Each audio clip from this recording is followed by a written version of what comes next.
1 ദിനവൃത്താന്തം അധ്യായം 26. ദേവാലയ വാതിൽക്കാവൽക്കാരുടെ ഗണങ്ങൾ. കൊറാഹ്യരിൽ ആസാഫിന്റെ പുത്രന്മാരിൽ കോറയുടെ പുത്രൻ മെഷലിമിയ. അവന്റെ പുത്രന്മാർ പ്രായക്രമത്തിൽ സക്കറിയ, യെദിയേൽ, സെബദിയ, യത്നിയേൽ, ഏലാം, യഹോഹനാൻ, എലിയഹോവേനായി. ഓബദ് ഏദോമിന്റെ പുത്രന്മാർ പ്രായക്രമത്തിൽ ഷെമായ, യഹോസബാദ്, യോവ, സാഖാർ, നെഥാനേൽ, അമ്മിയേൽ, ഇസാക്കർ, പെവുലേത്തായി.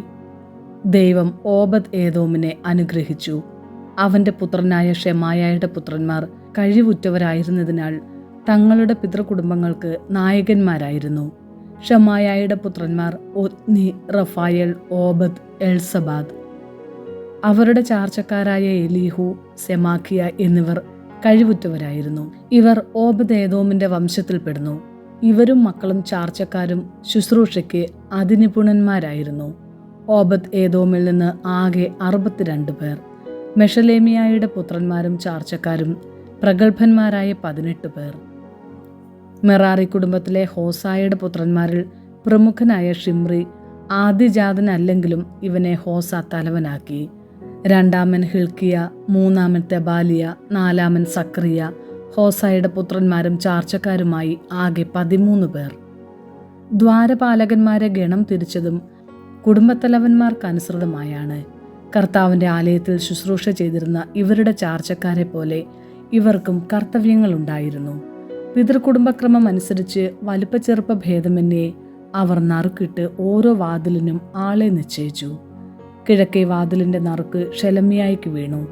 അവന്റെ മകനും സമർത്ഥനായ ഉപദേഷ്ടാവുമായ സക്കറിയായ്ക്ക് വടക്കേ വാതിലിന്റെ നറുക്ക് കിട്ടി. തെക്കേ വാതിൽ നറുക്കനുസരിച്ച് ഓബദ് ഏദോമിന് കിട്ടി. അവന്റെ പുത്രന്മാരെ സംഭരണശാലയുടെ ചുമതല ഏൽപ്പിച്ചു. കയറ്റത്തിലെ വഴിയിലേക്ക് തുറക്കുന്ന ഷല്ലേക്കത്ത് വാതിലും പടിഞ്ഞാറേ വാതിലും ഷുപ്പിമിനും ഹോസായ്ക്കും കിട്ടി. അവർ തവണ വെച്ച് തുടർച്ചയായി കാവൽ നിന്നു.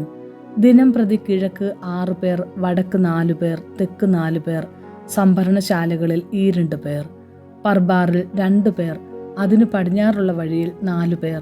കൊറാഹ്യരിലും മെറാരിലും പെട്ട ദ്വാരപാലകന്മാരുടെ വിഭാഗങ്ങൾ ഇവയാണ്.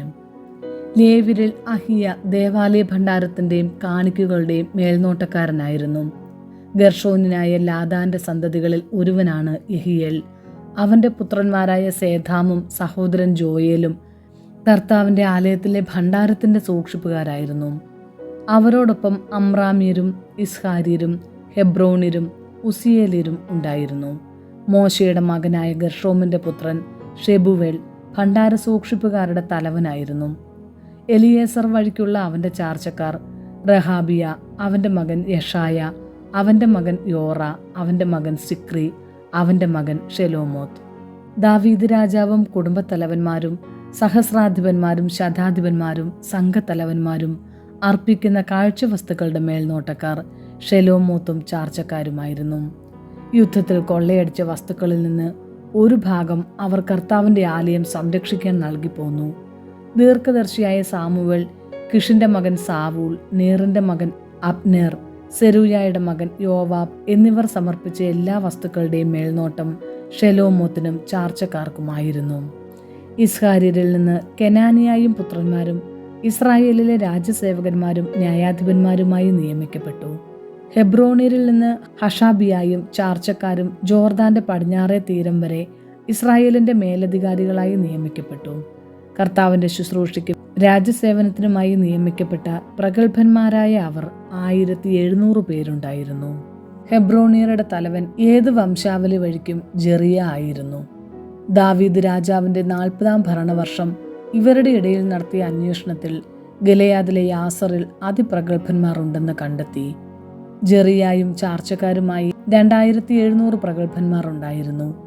ദാവീദ് രാജാവ് അവരെ റൂബൻ, ഗാദ് ഗോത്രങ്ങൾ, മനാസയുടെ അർദ്ധഗോത്രം എന്നിവയിൽ ദൈവത്തെയും രാജാവിനെയും സംബന്ധിക്കുന്ന സകല കാര്യങ്ങളുടെയും ചുമതല ഏൽപ്പിച്ചു.